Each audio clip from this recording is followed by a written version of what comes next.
So అందులో ఏ doubt లేదు. నాకు ఫస్ట్ ఫ్యామిలీ, తర్వాత మీరు. సో అది మా పెద్దనాన్న మాకు నేర్పించింది, మీతో ఎలా ఉండాలని చెప్పి, మీతో వచ్చి ఎప్పుడు కలుస్తూ ఉండాలని చెప్పే విషయం. సో మాకు నేర్పించినందుకు ఫస్ట్ మా పెద్దనాన్నకి థ్యాంక్స్ చెప్తున్నాం.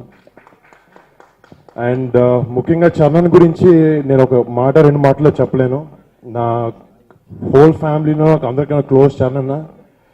సో రాత్రి ఎప్పుడైనా చరణ్ ఎక్కువ బయటకు వస్తూ ఉన్నాడు. సో ఎప్పుడైనా బోర్ కొడితే రాత్రి నాకు ఫోన్ చేస్తాడు, ఎక్కడున్నారా అంటాడు. బయట ఉన్న చరణ్ ఏంటి అంటే ఇంటికి రా అంటాడు. పక్కన వెళ్తాను, కూర్చుంటాను, ఏదో విషయాలు మాట్లాడుకుంటూ ఉంటాం.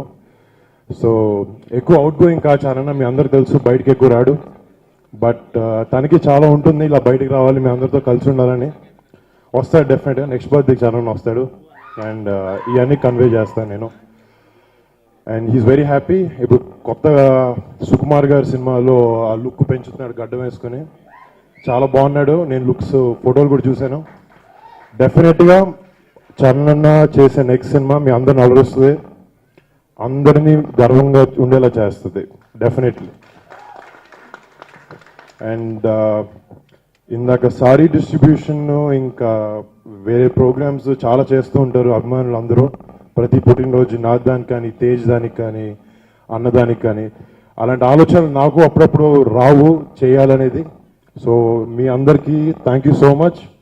ఇలా మంచి కార్యక్రమాలు చేసి మా అందరికీ వెన్నంటూ ఎప్పుడు సపోర్టివ్గా ఉన్నందుకు. So thank you one and all. Thank you so much. Love you all. Bye.